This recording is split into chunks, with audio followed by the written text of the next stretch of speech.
За основною ідеєю фьючерспектів лежить не просто фотографія в футуристичному стилі, а насамперед це про людей.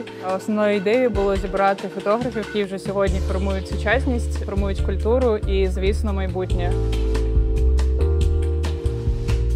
Це фіксація часу. Це важлива ініціатива, оскільки ми маємо можливість показувати, підсвічувати українські таланти.